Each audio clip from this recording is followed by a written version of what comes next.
Good morning to one and all present here. I am Swati Arun. I'm doing my first year Masters in Social Work at St. Aloysius College. I will be your host for today. I hope you can see and hear me.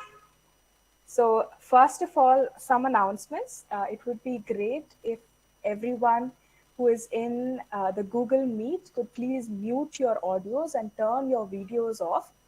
Also, any questions to both of the professors will be taken at the end of both the sessions. If you have any questions, you can drop them in the chat box if you are in the Google Meet, or if you can drop it in the comment section if you're in YouTube. The feedback forms will be sent in the chat box and comment sections respectively. This would mean that you are required to fill the feedback form for your e-certificate. Thank you so much. It's so great to see all of you all today on a Monday morning. We are here to discuss about something that has been pressing on society's back for a really long time. So I would just like to start off with a small sharing of ideas. So first of all, I believe that any society, any human being, any issue relating to healthcare can be divided up into its three basic denominators, that is the mind, body, and society as a whole. And if you work from inside out, you can see that the mind is mostly dealt with, say, psychologists, counselors, psychotherapists, and psychiatrists from the field of medicine, and us social workers. When you go further out a bit, you have the body, which definitely there's aches, pains, various kinds of ailments that occur, which are dealt with by the medical community professionals, doctors, nurses, and a lot of other healthcare professionals.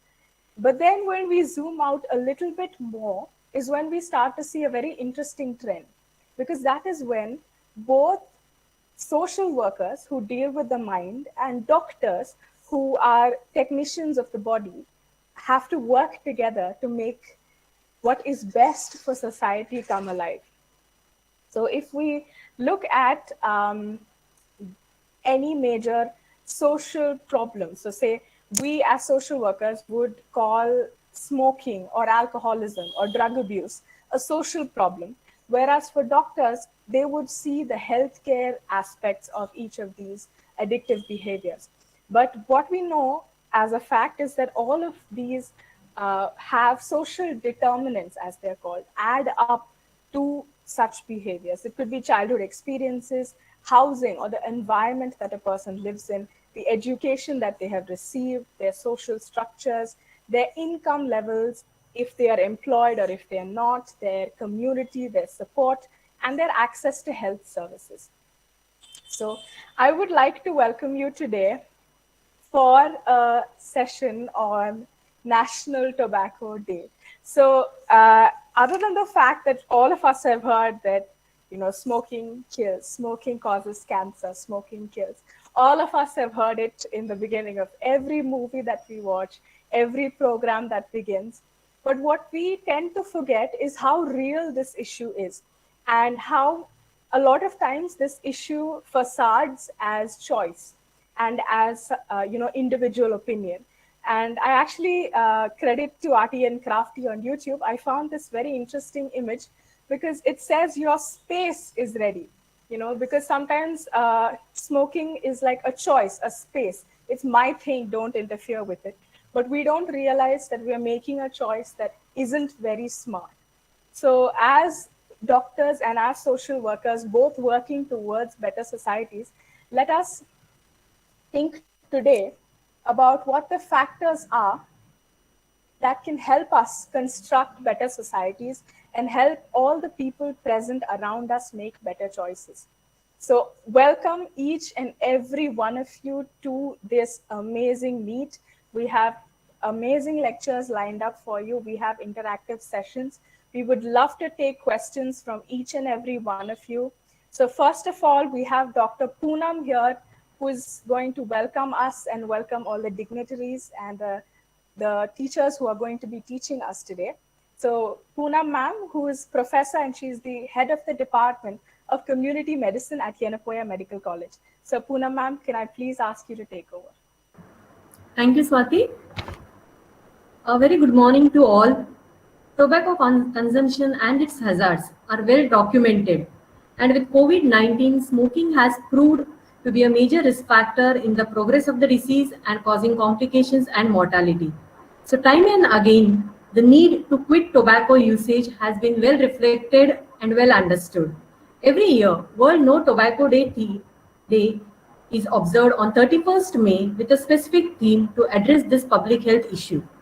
World No Tobacco Day 2021, with the theme of Commit to Quit, will help us create healthier environments which are conducive to quitting tobacco by various strategies such as increasing the access to cessation services, intersectoral collaborations, empower the tobacco users to quit, which is a very important step, and advocate for strong tobacco cessation policies.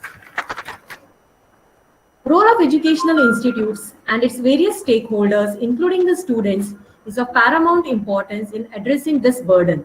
Thereby, Department of Community Medicine, Yenepoya Medical College, Yenepoya deemed to be University, Mangalore, in collaboration with St. Aloysius College, Mangalore, is observing World No Tobacco Day 2021 by organizing this event with sessions on World No Tobacco Day theme and tobacco control in India, a legislative approach. On this occasion, I welcome our resource persons, Dr. Jagannath P., Assistant Professor and Head of Public Health Department, K.S. Hegde Medical Academy, Nitte University, Mangalore. Sir has immense experience in the tobacco control program. It's a privilege to have you with us on this occasion. Welcome you, sir.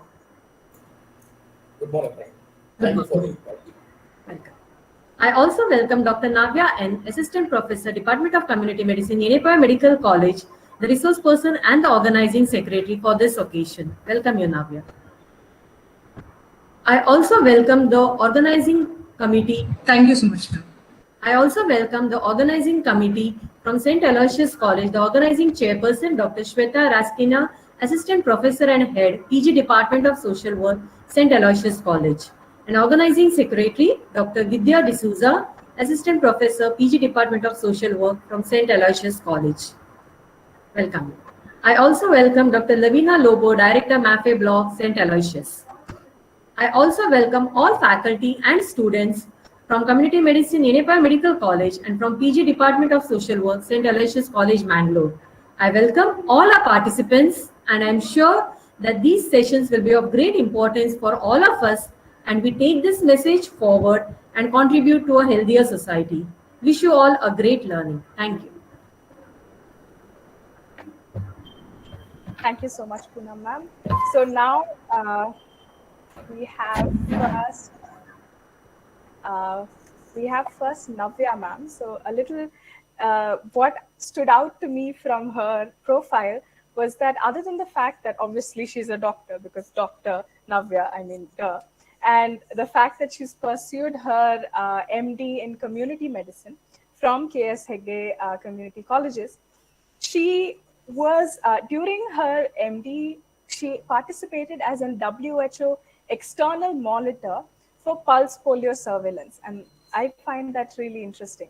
Also, she's worked as assistant professor in 2 universities, after which she's moved on to become the administrative medical officer for the National Urban Health Mission, somewhere close to my home in Banaswadi, Bangalore. As well as right now what she's doing is that she's the assistant professor at Yenepoya Yenepoya for teaching medicine there. Could I please ask you, ma'am, to step up and take the floor?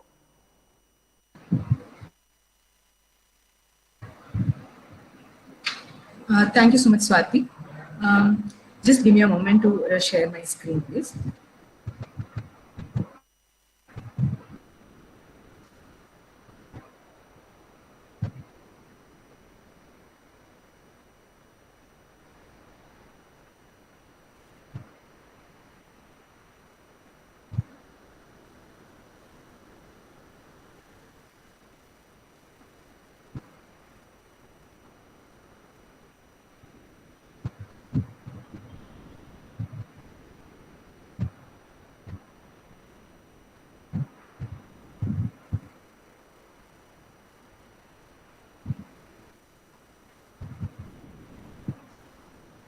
I hope my slides are visible and I'm audible.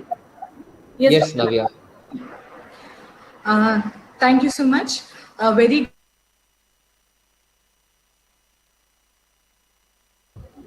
good morning to one and all. Okay, 2020. And the theme this year is Commit to Quit. So coming to brief introduction, tobacco kills almost 8 million people every year. So 8 million deaths are occurring every year due to tobacco.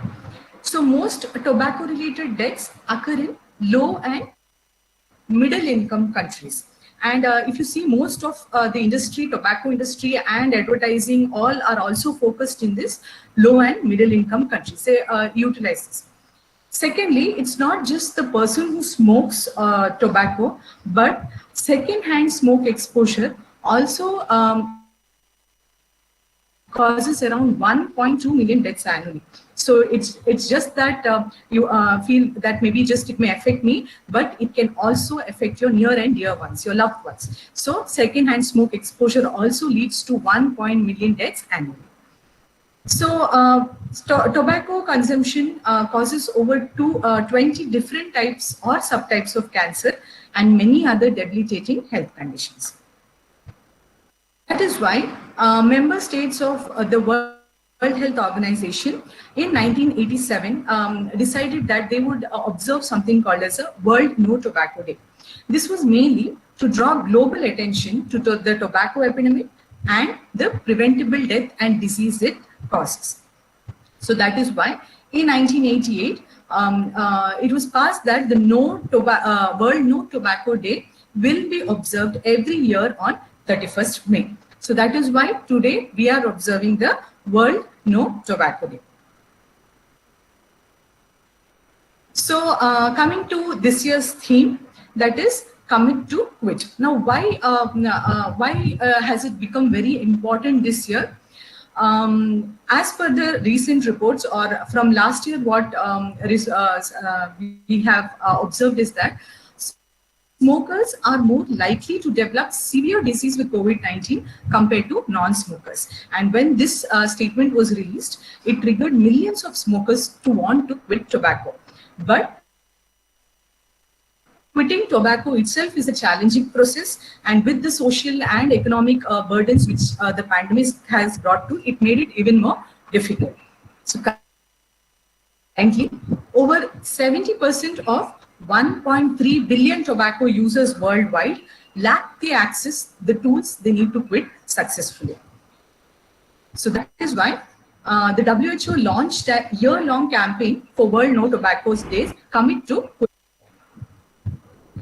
So what are the reasons you require to quit tobacco? There are more than 100 reasons to quit tobacco, but I'll just light upon some of the few reasons. One, as I said earlier, smokers are at a greater risk of developing severe case as well as dying due to COVID-19 infection.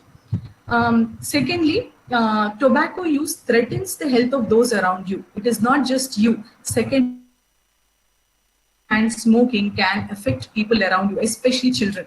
Okay, so the death among children, they are prone to develop, asthmatic condition, exacerbation of asthma, and even their lung capacity also decreases because of the second-hand smoke they receive from people who smoke tobacco. So tobacco use threatens the health of the loved and near and dear ones around you. Tobacco damages almost every organ of the body. So including your skin, your hair, your nails, every organ, you name the organ, and tobacco damages every organ of the body. If you see people who consume tobacco or smoke tobacco, they look older than their actual age. The skin loses its elasticity. There'll be wrinkling of skin, especially wrinkling near the eyes and mouth. So they usually look older than their age. So it affects the skin. Plus, if you would have seen,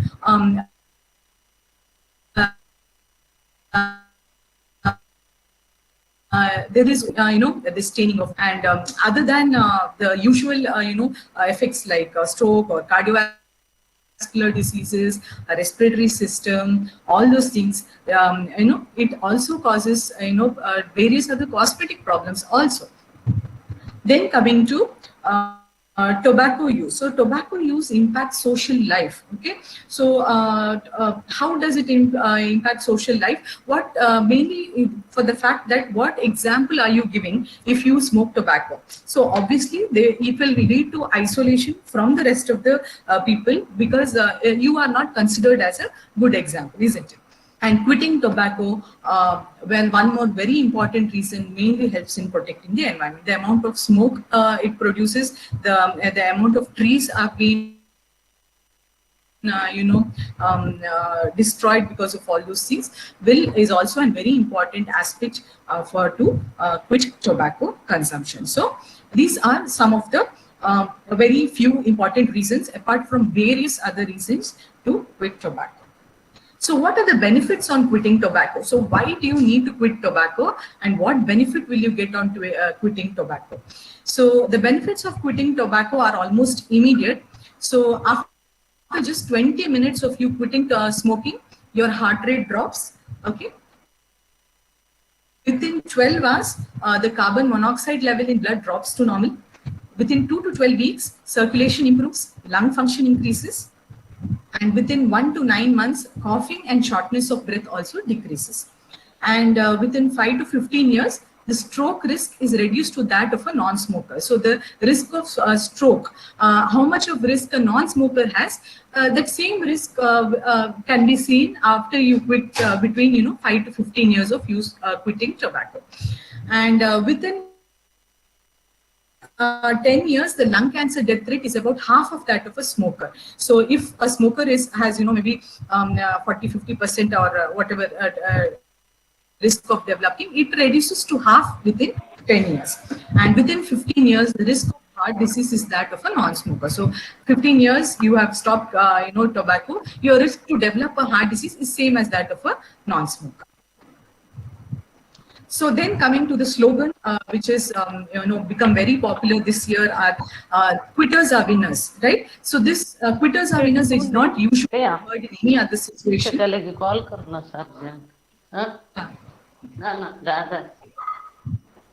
I request Dr. Irene, you may please mute your audio. Okay. Yeah, thank you. So coming to the slogan this year, so this usually quitters are winners is not applicable elsewhere, but in terms of tobacco use, this is the go-to slogan. Quitters are winners when it comes to tobacco. So coming to the campaign, Commit to Quit. So the campaign mainly aims to empower 100 million tobacco users to make a quit attempt by creating networks of support, increasing access to services proven to help tobacco users quit successfully. So how can that be done? One, scaling up the existing services, especially there's something called as brief advice from health professionals. I'll come to it a little bit later. National toll-free quit lines. Launching innovative services like the Florence. This is WHO's first digital health worker. Chatbot support programs on WhatsApp and Viber. So then coming to brief tobacco cessation advice. So these advices are mainly for tobacco users, but there is a different set of toolkit for health professionals to give a brief tobacco cessation advice. I'm sure doctors here are very well aware about the 5 A's and the 5 R's, that is ask, advise, assess, assist, and arrange. So I'll not go into detail about this, but coming to tobacco users, what advice can be given is set a quit date. So give sufficient time for yourself to prepare yourself so that you can set a quit date. Tell your friends, family, and co-workers. This is mainly essential for support, so that they can support you in quitting your process. Anticipate any challenges, because the first few weeks are very critical.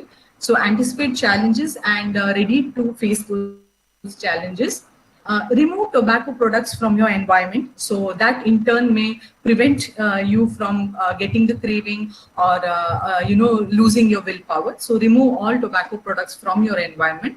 Then curb cravings. Now, it is very likely that you will develop cravings once you start quitting tobacco. So to do that, you can delay. So delay the craving as much as possible. So given more time, some more time, say some more few hours or one more day. So you mainly delay your cravings. Secondly, take deep breaths. Okay, the deep breathing mainly helps in calming yourself, and this in turn can help in curbing the cravings. Drink water. So when there is an intense craving, instead of putting a cigarette into your mouth, you can very well drink water and somehow try to curb the cravings, and do something else to distract yourself. For example, music or dance or anything, drawing, painting, anything which interests you, which helps you to get distracted from your urge to have a cigarette. So these are the ones to curb cravings. So that is about brief tobacco cessation advice. Then coming to toll-free quit lines. So a national toll-free quit line, these are mainly telephone counseling services, which can provide both proactive and reactive counseling service, which free of charge for the caller. So there are two types of quit line, a reactive quit line and a proactive quit line. So a reactive quit line mainly provides immediate response to a call initiated by the tobacco user, which only responds to incoming calls. So these are the recommendations which can be done. The quit line. So a reactive quit line provides immediate response to a call initiated by the tobacco user, and this is only for incoming calls. Whereas a proactive quit line involves setting up a schedule of follow-up calls for ongoing support. Right? So then there is something called as yes. You may please continue, Navya. I think somebody had unmuted in between. So yeah. M tobacco cessation. So coming to the topic of M tobacco cessation, these tobacco cessation interventions are delivered via mobile phone text messaging. So this mainly helps to expand access to a wider population by personalized tobacco cessation support, which is a very efficient and cost-effective manner. India has successfully implemented this M cessation program, reaching millions of users. Then there is something called as chatbots, which the WHO has initiated. This is a 6-month text message support program, which consists of personalized motivational messages and tobacco cessation techniques to persevere with a quit attempt and avoid a relapse. So this WHO quit program is now available on WhatsApp and also I think on Viber. So then coming to mobile applications and Florence, which is the WHO's digital health worker. So there are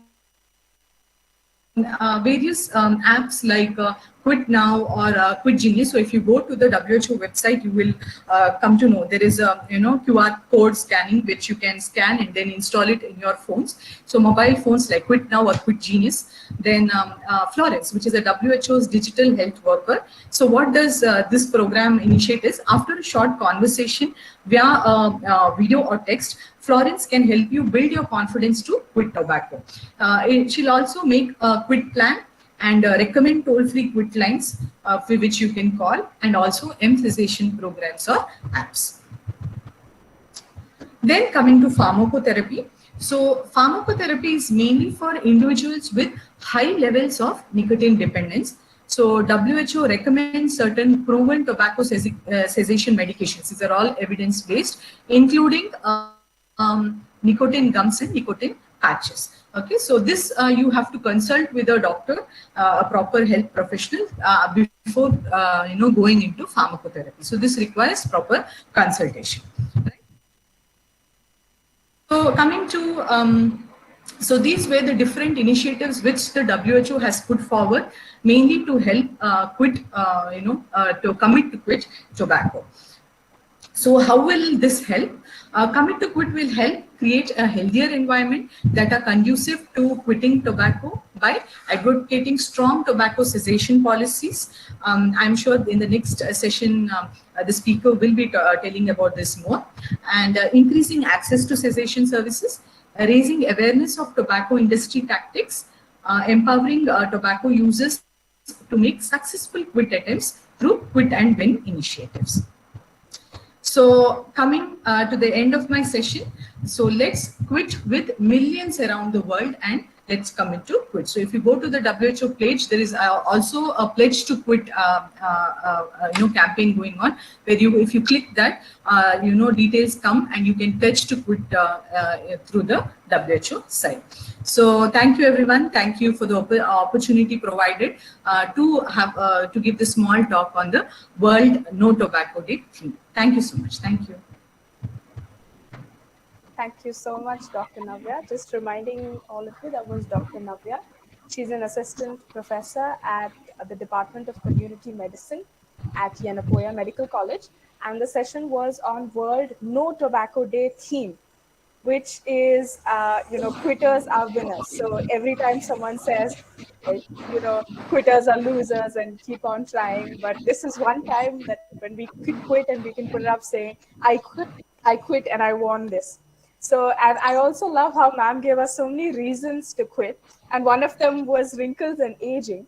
And, how we could lose out on being pleasing to the eye, especially because a lot of those who have joined here are young. So if you want to reduce on your makeup costs, you could try giving up on your smoking. Also, quitting is not an individual event, as ma'am pointed out. Do not hesitate to create a network of support to ask for help. It could be your loved ones, your friends, your colleagues. It could be quit lines that have been established at national and international levels. Or if you're one of those cool tech savvy ones, you could move on to the WHO AI digital health worker called Florence, who also gives similar healthcare services. So then for the next session on tobacco control in India and the legal aspects of the same, we have Dr. Jagannath P, who's currently working as assistant professor, and he's the HOD in charge at the Department of Public Health at KS Hegde Medical Academy in Bangalore. He has an interesting resume, if you would think about it, that he's got over 10 years of work experience working in tobacco control, academics, research, non-communicable diseases, health education, health systems. And he's also for under tobacco control and under tobacco related work, he has worked as a consultant at subnational level for national tobacco control programs under the Ministry of Health and Family Welfare for the Government of India. He is also an alumnus of an esteemed university called Johns Hopkins of a global leadership program on tobacco control. He is a resource person for training of health and police professionals in Karnataka state. And he is pursuing his PhD right now relating to tobacco and tobacco cessation. So we would have no better person to address us on the legal aspects of tobacco and its cessation. Sir, can we please invite you to share your thoughts? Thank you so much, Swati, for the introduction. I also thank Dr. Navya for giving us an insight about tobacco cessation, the burden of tobacco, both globally and nationally. So today, as we observe the World No Tobacco Day, so we all know the theme for this year is Commit to Quit. So every year, the World Health Organization will come with different themes. So this year, we focus more towards the commitment to quit. So what do we exactly mean by the commitment to quit? So on one side, we uh, promote the people who have already initiated tobacco use to quit. On the other side, commitment to quit also means we should quit the thoughts of taking tobacco also. Probably I'm addressing many youngsters. So as a result, we should not limit the theme only to the tobacco users willing or not willing to quit. We should also make a commitment to quit even the thought of smoking, to even quit the thought of being a second-hand smoker. So as citizens of India, as global citizens, we all need to play our roles in multiple ways. For example, we are going through a very tough time of this pandemic situation, and we cannot afford to uh, get into such habits, or we cannot afford to continue such harmful habits. For example, tobacco especially. See, there are more risk factors, for many risk factors for most of the non-communicable diseases. The most deadly risk factor among all of them is tobacco. So there are the four pillar risk factors for most of the non-communicable diseases. One is tobacco, the other is excess intake of alcohol, then lack of physical activity, and then unhealthy diet. So the biggest culprits here are tobacco and alcohol. So if you'd like to compare, of course we cannot compare between the risk factors because all of them are equally risky. But the more risky one is the tobacco product because uh, worldwide it has been acknowledged that there are no safe levels for tobacco use. So there are safe levels for alcohol, but there is no safe level for tobacco use. Risk will only multiply. So one cigarette does not protect me from harmful effects. So that is what we need to always keep in mind. So coming back to the topic of discussion for now. So what are the legal approaches to control tobacco? So why is legislation required? So since we all know that tobacco is a major global public health problem, so there are many approaches to get rid of such public health problems or to control such public health problems. So one such approach will be the legislation approach or the legal approach. Similarly, we also have a health education approach. We also have the medical approach. For example, health education, as in currently now we are giving a lot of awareness about the use of face masks or the physical distancing for that matter. So that is in relation to health education. So what we can approach the other way is through building hospitals. That is the medical approach. So just by building hospitals, we'll be able to control the disease.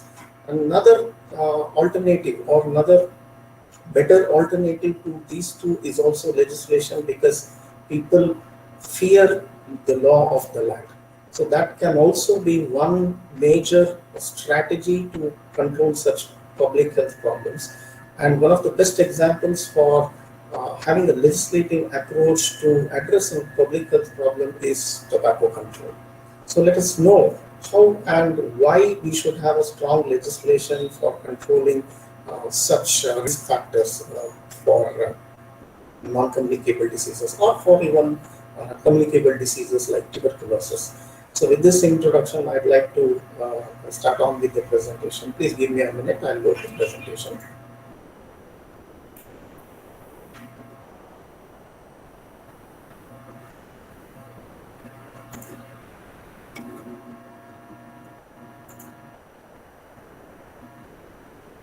I think the screen is shared. Yes, sir. Yes, okay, thank you. So I'm now moving the slides. Please acknowledge the movement of the slides. Yes. Thank you. Thank you. So we'll have a few objectives for this session. First, to know the history of tobacco control laws in India, since I think we have a diverse set of youngsters from humanities, from public health, from community medicine. So we all are from the similar platform. So as a result, it will be nice for us to know how tobacco control laws evolved in India over the few decades. And we'll come to the crux of the session to know the provisions of the current tobacco control laws in India, and also to know the roles and responsibilities of youngsters, of young India towards tobacco control. So we all have to play multiple roles, one as an individual, two as a citizen of India. So what is it that we need to do to ensure that we are smoke free, we are tobacco free for a lifetime, and not just us, the family, the society, the community, and ultimately the nation. See, this is the logo of National Tobacco Control Program, which started, it was rolled out in the year 2007-8. So the history of tobacco control in India is very interesting to know. See, the WHO addressed all the nations to take very robust steps towards tobacco control, and that is when in the year 2004-5 India ratified, or India became a signatory to a global treaty on tobacco control called as FCTC, that is Framework Convention on Tobacco Control. So India was one of the first few signatories in the world to sign this treaty.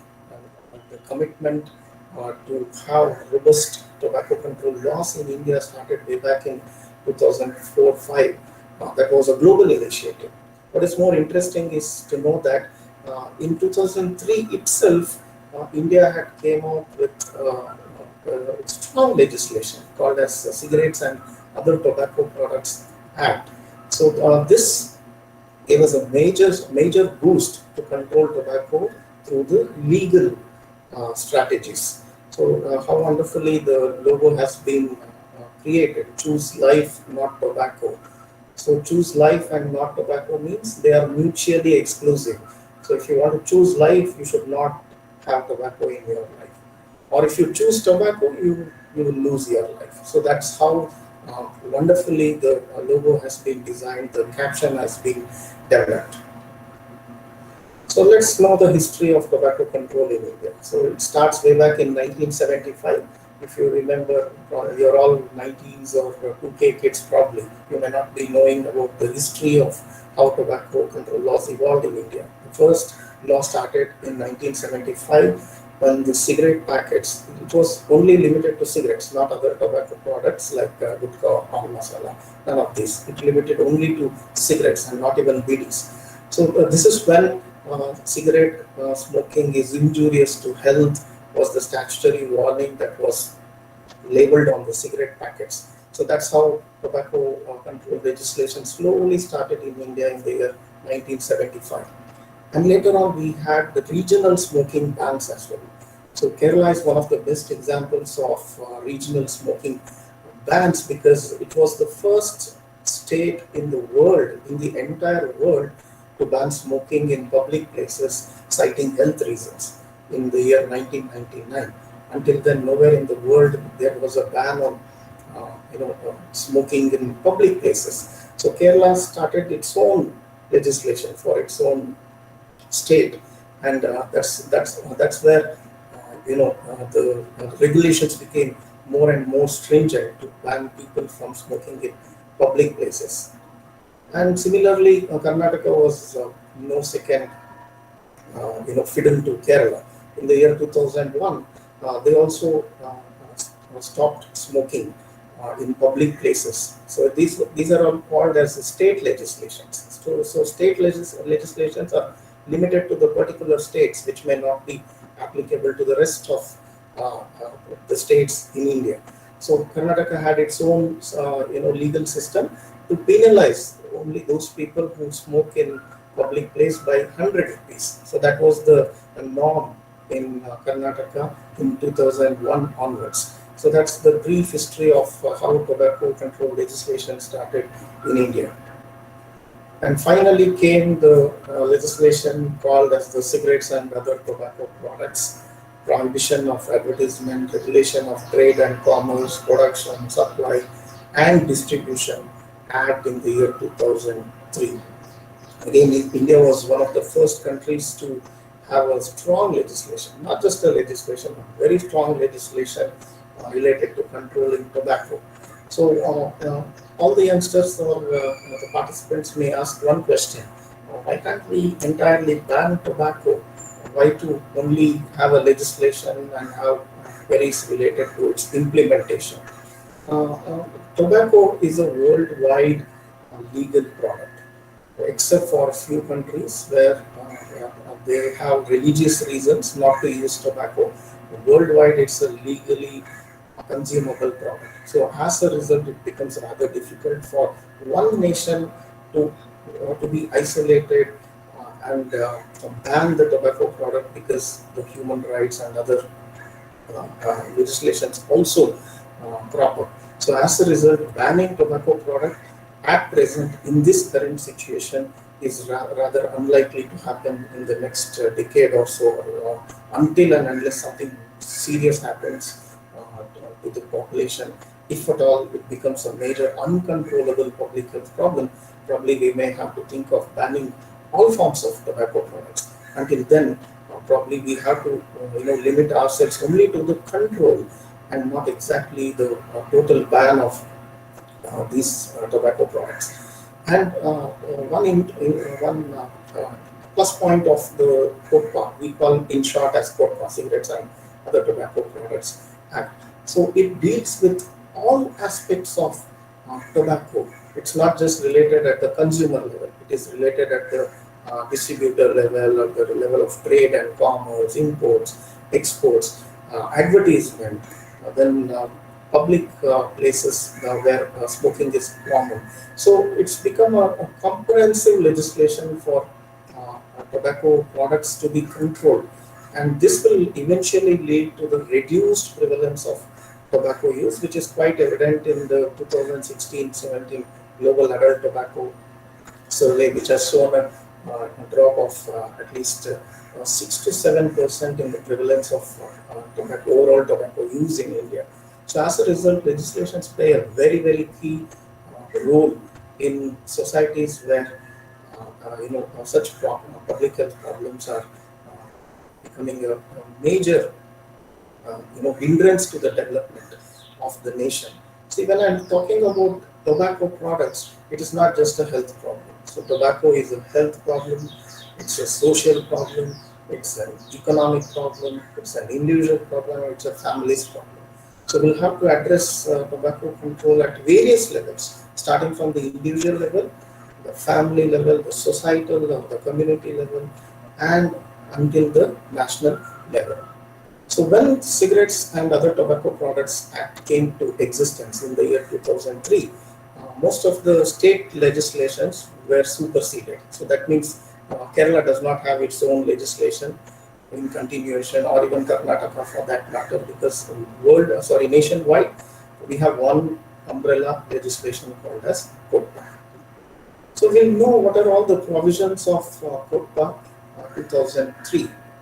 So this section basically, this act basically has 33 sections. We call this as the BEAR Act. So BEAR Act means it's the act that was first drafted and assented by the President of India. So when this act came to existence after the assent of the President of India, eventually and slowly we will have amendments one after the other as and when the situation demands. So all the amendments will be considered as the rules. So Act will never change. It's the COTPA Act 2003, and the subsequent amendments that will be made will be considered as rules. For example, Prohibition of Smoking in Public Places Rules 2008. So that means some amendment would have happened in relation to the BEAR Act that corresponds to the ban on smoking in public places, which was updated in the year 2008, and that will be called as the rules. So this is for your general information.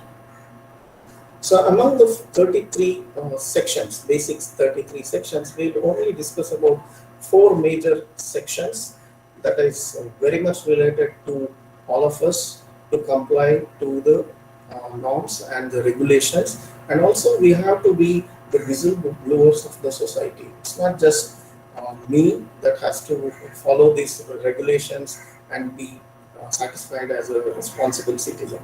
We also have to ensure that the people around us, the family within us, should not be affected by any of the violations that may lead to serious adverse health effects, for example, secondhand smoking. So Section 4 relates to this, that is the ban on smoking in public places. So this law clearly states that any place where public have easy access is considered as the public place. So many other legislations give their own definitions. For this legislation, public place is defined as any place where people have free access or easy access. So this includes almost all public places, starting from your schools, colleges, bus stops, railway stations, bus stations, hospitals, libraries, your commercial shops, your shopping malls, the market area. All of these are considered as public places, just because uh, we all have free and easy access to such public places, and we should not smoke, or we should not enable others to smoke in such public places, because we also get affected by the second-hand smoke, or the uh, passive smoking, what we call in common terms as. So that is related to the ban on smoking in public places. And then we have ban on advertisements of tobacco products according to Section 5. So what Section 5 says is that we should not advertise any tobacco products at all. So any kind of advertisement is actually an antagonist to tobacco control. So why advertisement ban is so important is that we have tobacco industry that is considered as the vector here. So who is the vector? Vector is the one that spreads the disease from one person to another. So the tobacco industry is considered as the vector because they want more and more people to take to smoking. So that means they want to increase the market size. So how do we increase the market size? More and more youngsters should start smoking so that the sales of tobacco increases. And they also know the fact that 50% of all the tobacco users die prematurely. So they are very smart in that. So how to replace those 50%? That means a person who is supposed to live 70 years dies at the age of 45 or 50 due to tobacco related diseases. That means this person ceases to be a consumer or a customer for the rest of the lifetime. So through premature death. So how to replace such populations? Bring in more and more youngsters.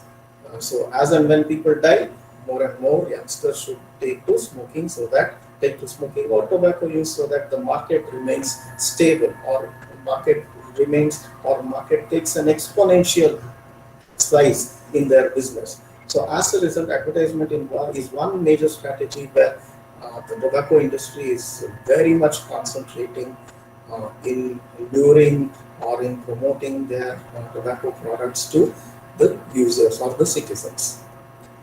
Then we have section 6 with two subsections, very important for youngsters: the prohibition of sale of tobacco products to and by minors. So I'll come to this in detail. So section 6A is related to protection of the minors in terms of sales of tobacco products.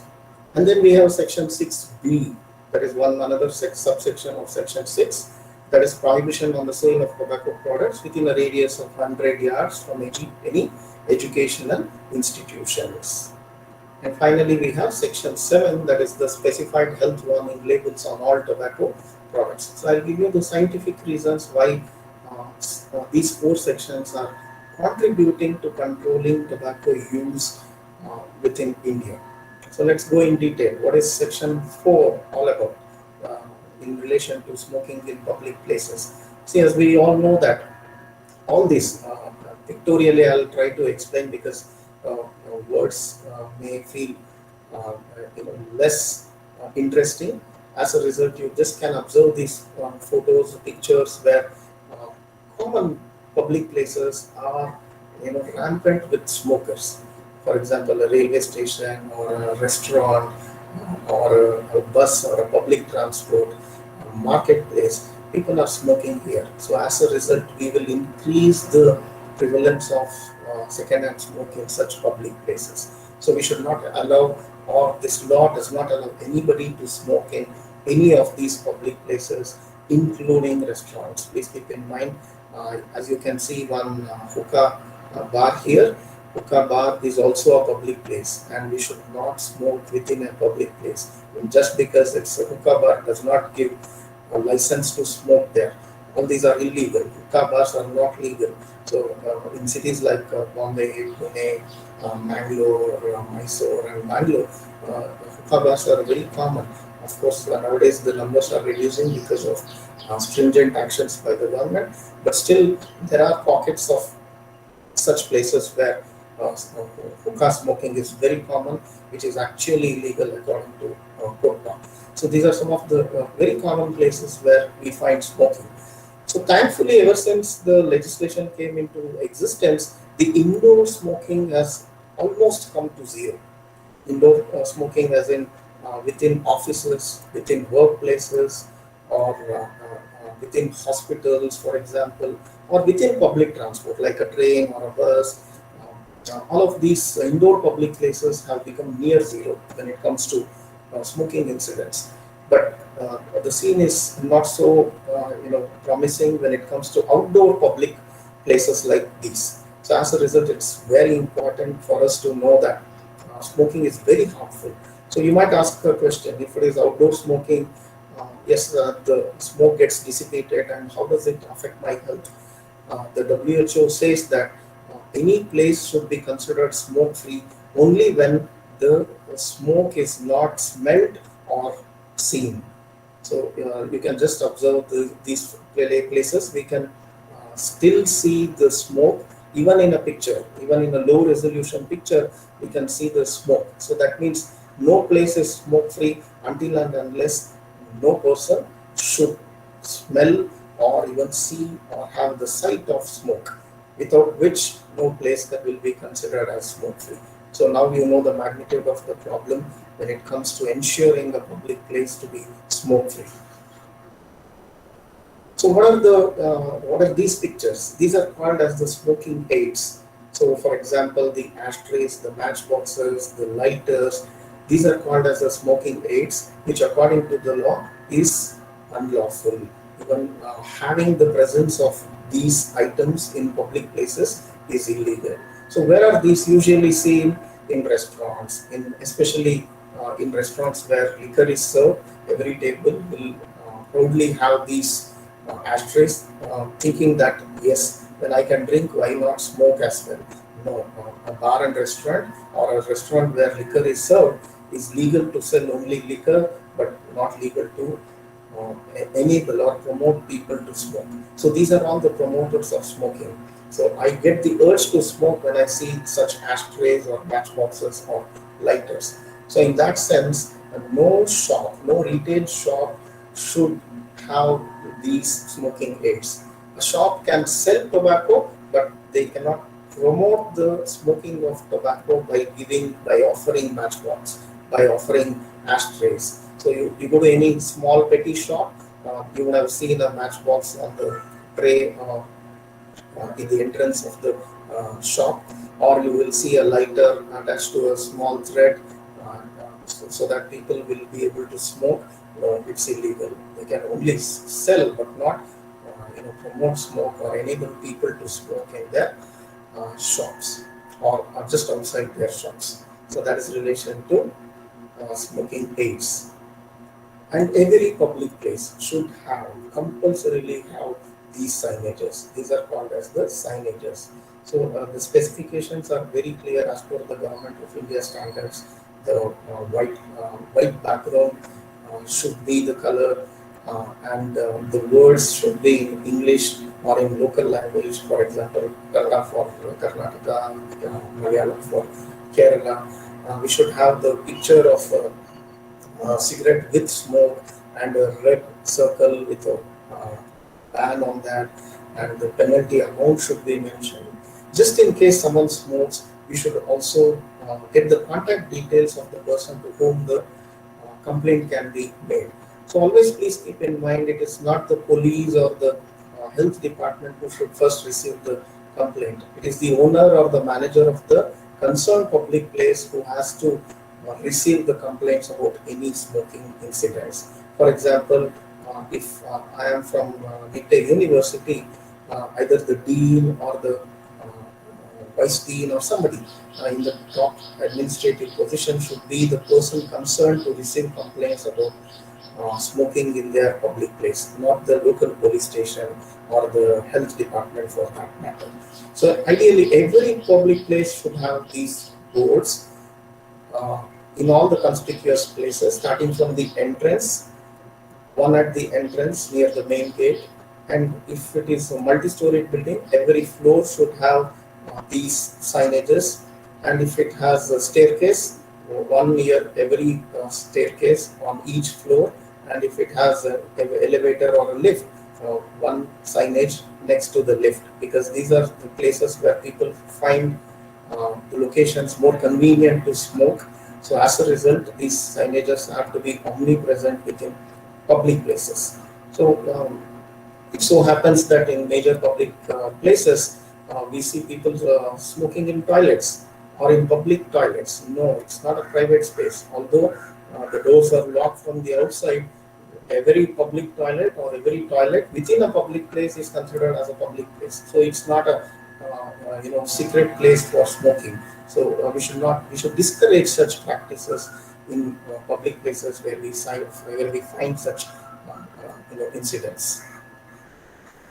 And then most importantly, or something that is less known to all of us, or most of us, is that we can smoke only if there is a smoking area or a smoking room, what we call as the designated smoking room, which can be installed only in three locations. One is the airport, hotels or the lodges, and then third is the restaurants. So there is a regulation for this as well. Restaurants having 30 or more seats, hotels having 30 or more rooms, and airports. So these three public places can have, it's not mandatory, but if required, they can have these designated smoking rooms, and they come with specifications. They should have exhaust mechanism so that a negative air pressure is created within these smoking rooms. What is negative air pressure? The kitchen chimney concept, wherein all the smoke will be sucked from the room and will be exhausted out of the building. That is one requirement. And the the walls of the smoking room should extend until the roofs. There should be automatic closing doors, just in case a smoker walks in and they forget to close the door, all the smoke will come out. So as a result, we should have automatic closing doors, and we should not serve any other food items here, like serving food or liquor or snacks or anything. It should be meant only for smokers and nobody else. And children should not be allowed inside below age of 18 years. This is about the designated smoking areas. And this is a smoking room. So if you just check into any hotels or a lodge, you have all the liberty to ask for a non-smoking room. Please keep in mind, you have the liberty to ask for a non-smoking room. So please do not cut a sorry figure by feeling sad that you have been given a smoking room and you can still smell smoke within the room, because the smoke within indoor places, especially the rooms where linen is widely used, for example, the hotel rooms, the carpet, the mattress, the curtains, all of it absorbs smoke, and they smell for as long as 4 hours, even after somebody has stopped smoking in that room. This is called as the third hand smoking. So any person who touches the mattress or the curtains or the furniture will get exposed to this smoke. So especially for children, it is very, very harmful if it is on a long-term basis. So please do not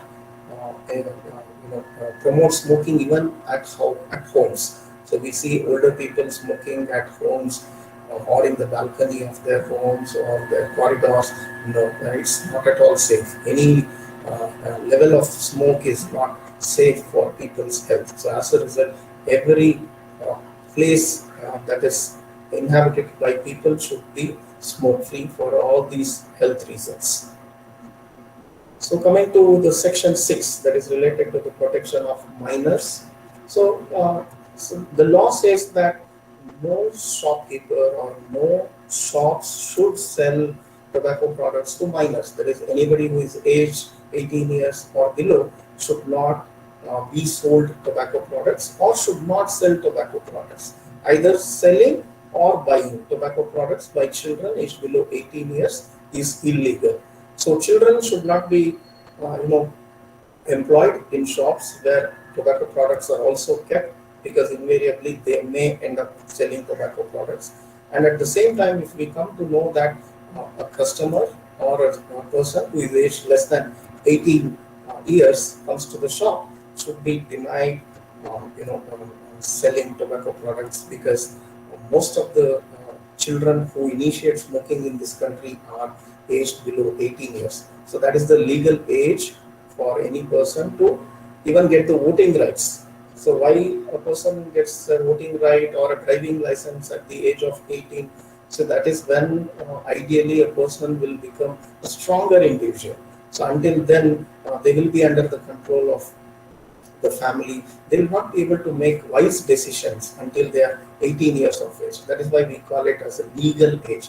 Of course, nowadays, now there is a petition in the parliament to increase the legal age to buy tobacco products to 21, because 18 years again is not making much of a difference in India. So as a result, there is a proposal to increase the age to 81 years. And ideally, every shop which sells tobacco is considered as the point of sale, and they all should have such signages, installed in these shops, saying clearly that they do not sell tobacco to children and it is a punishable offense. And the reason why the cancer affected patients are also displayed on these boards is to create a fear factor among its consumers, because as you have seen, before the tobacco pictorial warnings came in, the tobacco packages would be very attractive, as attractive as a dairy milk chocolate. So, but that will not go well with the society. So we cannot have attractive packages for most harmful substances. So as a result, there was a law brought to de-glamorize the tobacco packages as well. So these are some of the steps taken to ensure that people develop a fear factor through the available media. So the media itself is the shop. The advertising or the promotion agency is now the shopkeeper. So by law, they have to display these signages if at all they are selling tobacco products.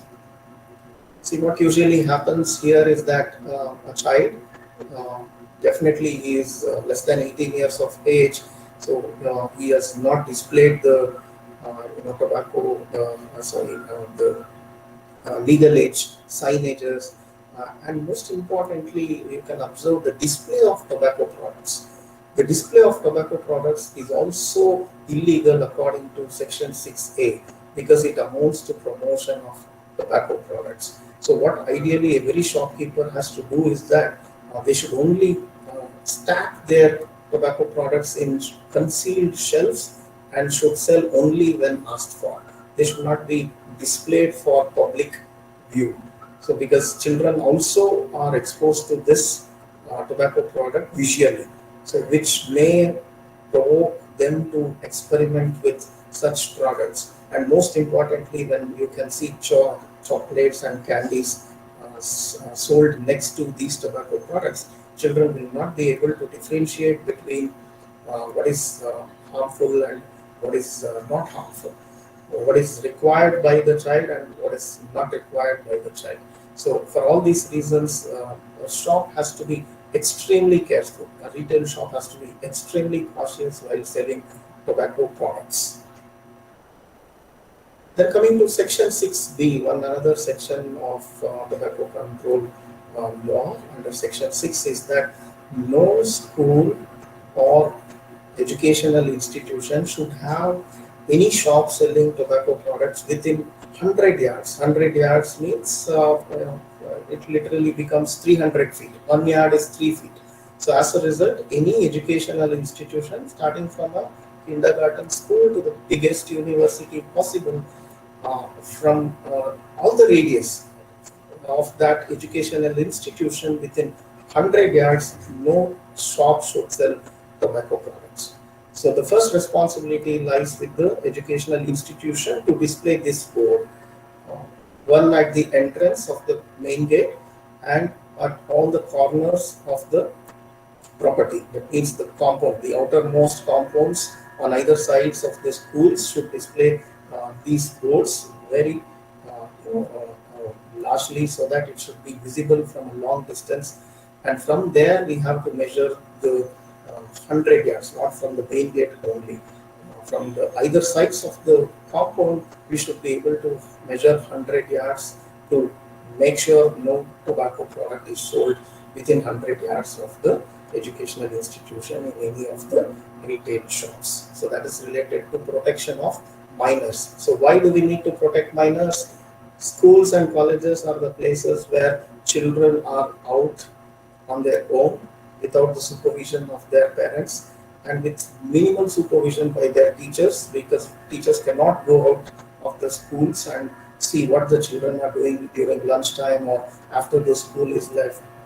So for these reasons, they are the soft targets. The tobacco industry focuses their promotion around schools and colleges, because earlier a students or a student or child starts smoking, more is the business for the uh, tobacco company. So that is the strategy of the tobacco companies, that make children fall prey to tobacco products at a very young age. See here you can see one of the schools without the section 6B signage showing that they should not sell tobacco within 100 yards. So very next shop is also selling tobacco products. So ideally it should not happen in any of the schools and colleges or any educational institution for that matter when it comes to protection of the minors. And then we have section 5 that is related to prohibition on direct and indirect advertisement or promotion and sponsorship of cigarettes and other tobacco products. So if you can see here, what is the impact of advertisement? This is one of the old cigarette brands that was globally very popular in the 70s and 80s. So they made this kind of advertisement saying more doctors smoke Camels than any other cigarette. So it means they would promote their tobacco products in such a way, saying that most of their doctors use their brands, this Camel's brand. So when doctors are so learned to know what is right and wrong, they are choosing their cigarettes. It means that indirectly they are promoting others also to take to smoking. So as a result, advertisements have become a major problem or a hindrance to control tobacco use among the people. So now you can see that you go to watch any movie or you watch any movie with smoking scene, you get messages saying cigarette smoking is injurious to health, it causes cancer. We first have a 30-second video saying talking about the ill effects of tobacco, and in case there are smoking scenes in the movie or a TV program or a TV serial, they will give a disclaimer saying smoking in this movie or a program is only incidental to the script or the movie, and it does not intend to promote use of tobacco. So the government of India has not left any stone unturned when it comes to prohibiting advertisements, and we have to be proud to say that India is one of the very, very few countries that has these film rules. You don't find other countries having such rules related to films promoting tobacco use. So, but unfortunately, what happened was that we were not able to ban smoking or tobacco use in movies because the freedom of expression was the argument by the film industry.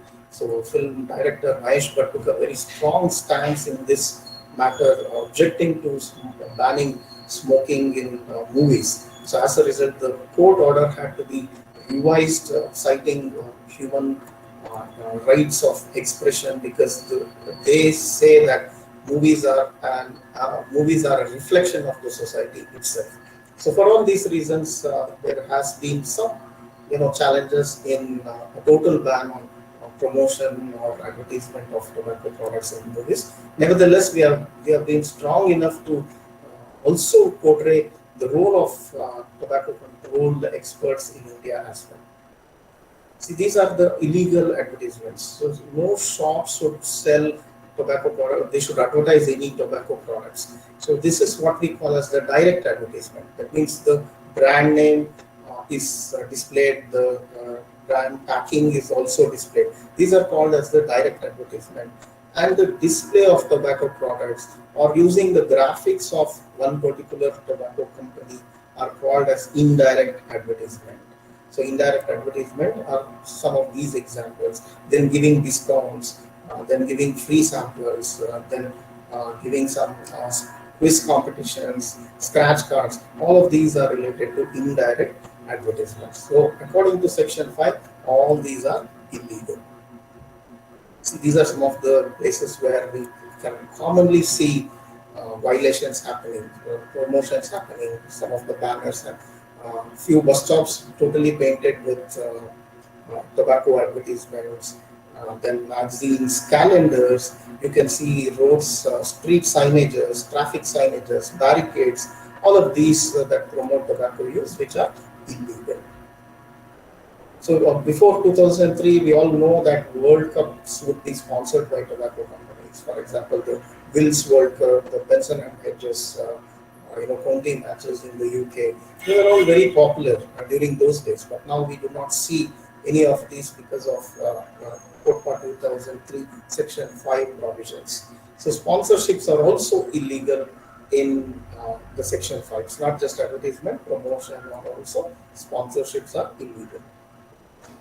So promotional events, for example, college events or Antakshari competition, fashion shows, sports events, getting sponsorship from tobacco companies is illegal.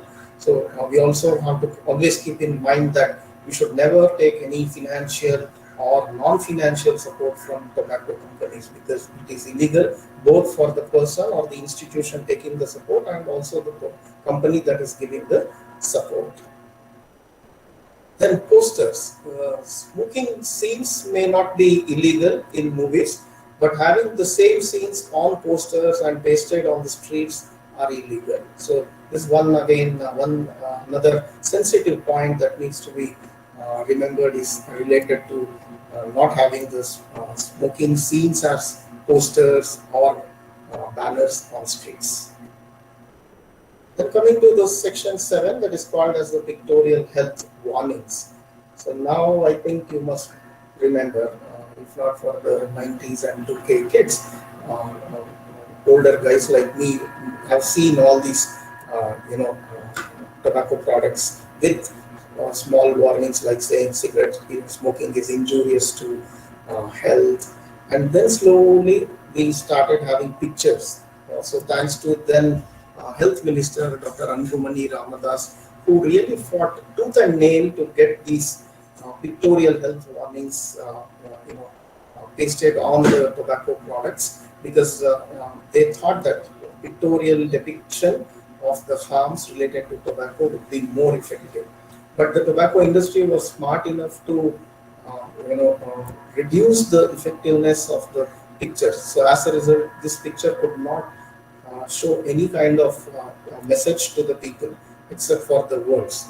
And then slowly the government of India also started improvising the pictures effectively by adding some colors to all of these. So that's how the pictorial health warnings evolved in India despite all the pressure from the tobacco companies.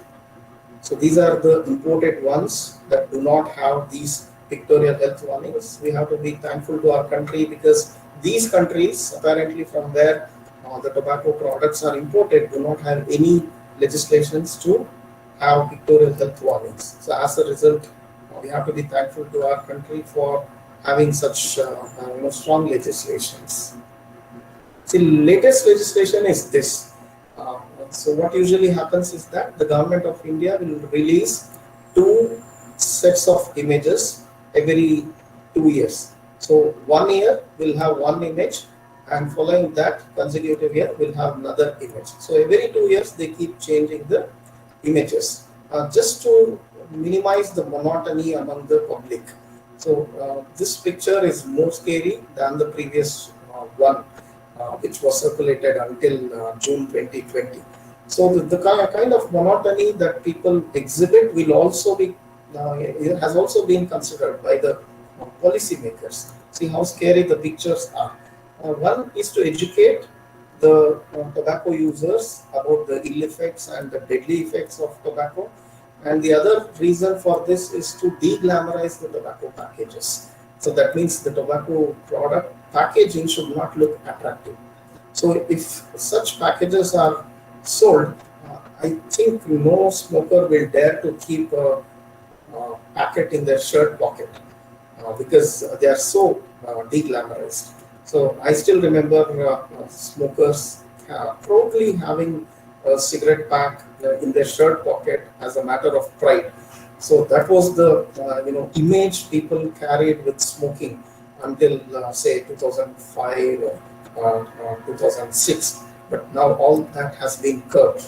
And now what is happening is that people have stopped buying packages entirely, and they started buying in loose, just not to just because they get disturbed by these pictures. But ideally, that is not the solution one should find. They should stop smoking. They should stop using tobacco products, and that is the reason such scary pictures are pasted on the tobacco product packages. So there is penalty for all these violations. For example, Section 4, there is a penalty up to 200 rupees. For Section 5, that is the illegal advertisements, it is imprisonment up to 2 years. And in the second offense, there is imprisonment up to 5 years. So it cannot be penalized like traffic violation, unlike Section 4. So it has to be proceeded in the court itself for the judgment. Then Section 6 again has a penalty of up to rupees 200. And for not having the pictorial health warnings in Section 7, there is a imprisonment of up to 2 years for the first offense and up to 5 years for the manufacturer.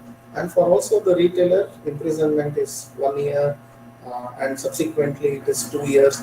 So tobacco is not an easy legislation. We cannot get away with violating the norms and the regulations because there is imprisonment, unlike most of the traffic offences wherein you just pay the penalty and you are out all free, scot free.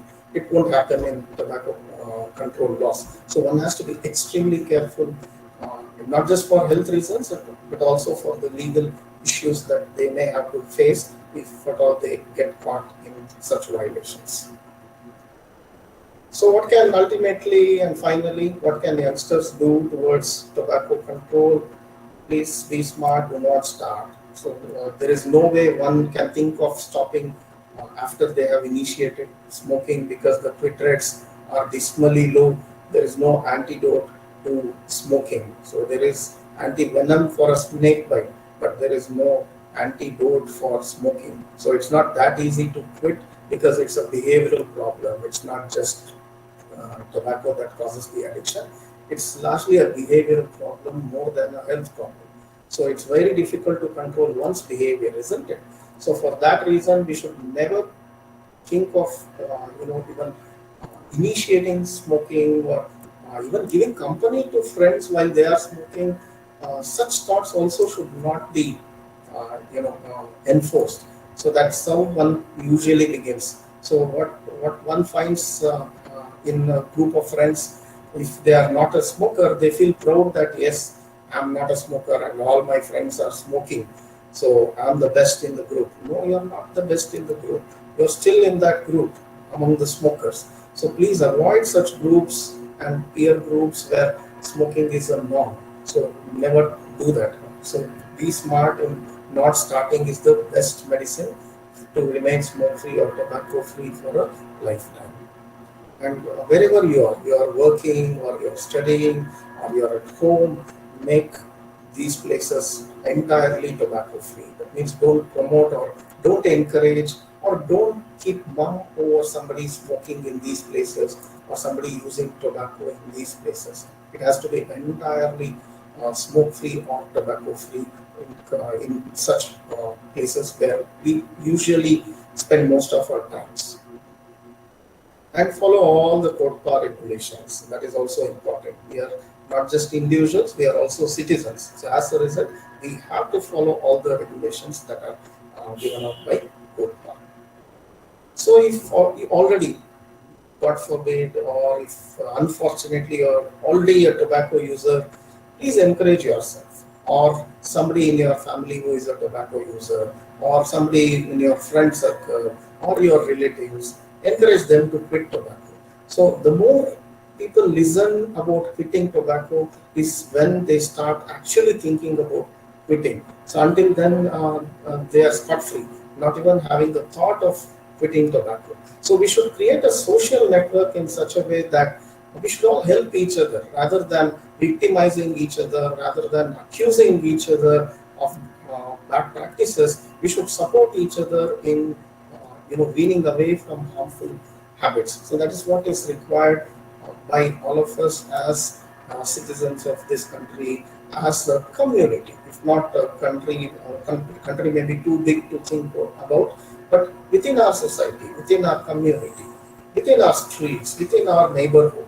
So this is the kind of lifestyle we all want to have. And this kind of lifestyle will slowly extrapolate to rest of the country. So start thinking about your neighborhood and your family and yourself as to how to be tobacco free for a lifetime. And eventually the whole country or the state will become tobacco free. So these are some of the tips that I would like to give out of my own experience about how to make this society tobacco free, not just in terms of legislations, in terms of social support and also medical support for all these reasons. Medical support as a nicotine replacement therapy, as Dr. Navya had briefed us, that is a medical approach. If at all somebody wants to quit, nicotine replacement therapy is one of the best possible solutions to quit. So that's how we have to establish tobacco-free generation in future. So I end the session here. Thank you all for your patient listening.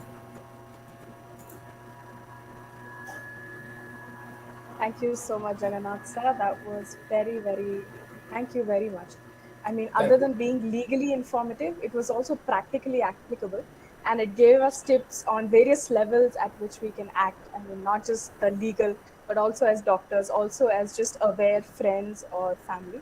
Thank you very much, sir. Thank you. Right now, we would like to open, thank you, sir. We would like to open the session for questions. I request all the participants not to unmute yourself. Please just post your questions in the chat box if you are in Google Meet, or in the comment section if you're logged in from YouTube. We will take those questions. All of the participants, please post your questions in the chat box. Thank you.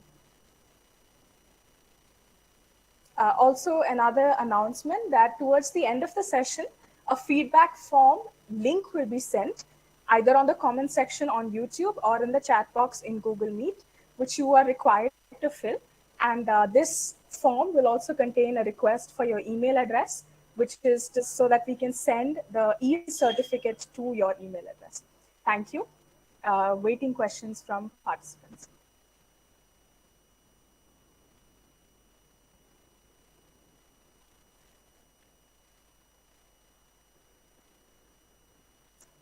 Thank you so much. We have a question from Abhiraj, sir. So he has asked that there are a lot of nicotine-free herbal smoking products and vapes that are available nowadays. Are these a replacement for smokers to escape from the toxic effects of tobacco? Do you think this is a good idea? Abhiraj, it is a debatable question because India has already banned electronic cigarettes because uh, although it does not contain tobacco, still nicotine is an addictive material which India does not want its youngsters to misuse. So, in many other developed countries, e-cigarettes are legal products as both for a replacement for smoking and also for cessation of smoking. If somebody is unable to quit smoking on their own, they will be advised to take electronic cigarettes. But India has been proactive because we have seen children in Delhi taking to electronic cigarettes as a style statement just because tobacco cigarettes are not easily accessible if they are aged 18 years or below. So keeping these advances in mind, the government has banned electronic cigarettes. And coming to nicotine-free herbal smoking products, they are not yet tested for their safety levels. So as a result, no agency in India has endorsed the use of these nicotine-free herbal smoking products. My opinion on this is that if smoking product is nicotine free and if it is tobacco free, it is not a smoking product at all. So people take to smoking for these two reasons only, either for tobacco or for nicotine. So if at all we are seeing something which does not have any of these two, it's as bad as smoking vehicle smoke. So as a result, before taking to such products, we should be very cautious, both not just because for not having nicotine, the smoke or the heat that is created out of the smoke itself is harmful to the oral cavity, which might result in oral cancer over prolonged use, because chronic irritation and excess heat to the mouth or the soft tissues within the mouth is also carcinogenic. So as a result, I don't endorse any of this, but rather nicotine replacement therapy. There are wonderful drugs like varenicline or bupropion that are available in the medical hospitals, or more so. Please feel free to consult a psychiatrist for such support. See, psychiatrist does not necessarily mean treating only mental illnesses. No, not really. So any addiction also will be treated by psychiatrists. So I always suggest everybody to to consult the psychiatrist or your even dentist or a medical practitioner before making any decisions of taking such so-called safer alternatives.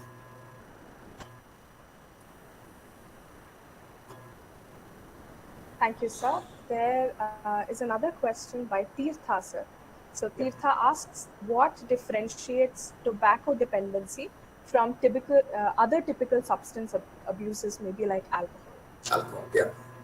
Very good question. See, what is the difference between tobacco and alcohol is that tobacco is the world's most addictive substance. So people may mistake it for alcohol, but tobacco is the world's most addictive substance because we get addicted to tobacco within 10 seconds after we take the first smoke. That means it reaches the brain within 10 seconds and it releases a chemical called dopamine, which gives us a feel good factor, which stabilizes our moods. So, just to have this feel good factor, people start taking smoking or tobacco use for the sake of pleasure, and it eventually starts developing addiction. So, but alcohol is not so. It's not so much addictive when it comes to in comparison with nicotine. So this is the difference between the addiction levels of alcohol and tobacco.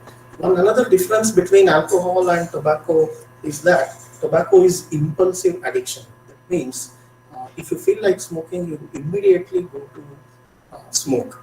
But alcohol is not so. So you have some fixed time for consuming alcohol.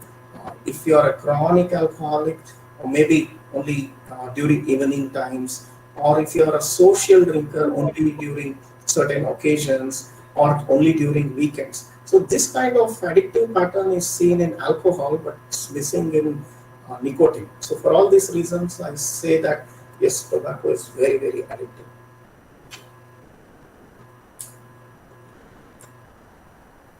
Thank you so much, sir. Rashmi has posed a question about how the COVID pandemic has had any impact on tobacco addiction rates and consumption of tobacco, sir. Probably tobacco addiction is an indirect effect of the pandemic because people are largely free from their busy schedule. So addiction may be an indirect effect of this pandemic. Otherwise, I don't think there is any direct relationship between addiction and pandemic. But of course, clinicians say that smoking adversely impacts the recovery levels of people affected with COVID-19. So there is a direct relationship. But when it comes to addiction, it's kind of a coping mechanism for most of the people who are largely free from their busy schedule, and they find smoking as a easy alternative, and that may be the reason why it may be an indirect relation between tobacco use or tobacco addiction and the current pandemic. Thanks a lot, sir. For the last question, sir, Lima has asked that what are the effects, say prenatal and postnatal, of having parents smoke? So, what are the effects on children when parents are smokers? When parents are smokers, especially when the mother is a smoker, the direct effect on the fetus leads to low birth weight uh, during pregnancy. The intrauterine growth retardation is very common among mothers who smoke during their pregnancy, and the chances of having a stillbirth is very common among smoking mothers. Then post delivery or at the time of delivery, eventually the birth weight of the newborn will be lower when compared to those mothers who were not smokers. So intrauterine growth retardation, chances of higher stillbirth, and the chances of low birth weight is very common among the newborns. And there is another syndrome called as sudden infant death syndrome among infants who die without any past medical reasons. So there will be a sudden death among children or infants for that matter. So this may be related to smoking in the presence of the newborns or the infants. Thanks a lot, sir. Thank you, participants, for asking so many questions and making the session much more interactive. Now, for the vote of thanks, I would like to invite the organizing secretary for this event, who is assistant professor at the postgraduate section of social work at St. Aloysius College. It's Professor Vidya Vinuta D'Souza. Ma'am, could we ask you to take over and present the vote of thanks? Thank you. Thank you, Swati. A very good afternoon, dear all. It's indeed my privilege to propose vote of thanks. This webinar on the observance of World No Tobacco Day has come to an end, and it's the efforts of many personalities who made this program a reality. First of all, I would like to thank the management of Yenepoya Medical College, Yenepoya deemed to be university, and St. Aloysius College Autonomous for regularly motivating the staff and the students for involving themselves in extension activities of social relevance. My special thanks to the resource persons, Dr. Navya N. and Dr. Jagannath, for effectively educating us on the theme and concept of this webinar. In this time of pandemic, possessing accurate information is so crucial, and I'm sure the inputs provided by you has certainly helped us in acquiring knowledge on one of the very important concepts. I thank Dr. Poonam Naik, Professor and Head, Department of Community Medicine, Yenepoya Medical College, for the welcome address. I also thank you, ma'am, and Dr. Shweta Raskina, Assistant Professor and HOD, PG Department of Social Work, St. Aloysius College Autonomous, for all the assistance provided as the organizing chairpersons. The program would not have been effective without the organizing secretary, Dr. Navya. Thank you, Doctor, for coordinating well for the success of this webinar. I thank the members of the faculty of both the institutions and the students for being a wonderful audience. I also thank the IT cell of Yenepoya deemed to be university and Mr. Justin, the second MSW student of St. Aloysius College, for the technical assistance. Thank you, Ms. Swati, the first MSW student, for comparing the event. Thank you, one and all. Thank you all. Thank you. Thank you so much. Thank you. Thank you. Thank you everyone for joining. Just a reminder that the form, the link has been sent in the comment section. So please ensure that you do fill the form and give feedback. Thank you everyone for joining. Have a great day ahead. Stay safe. God bless you. Thank you. Thank you all. Thank you.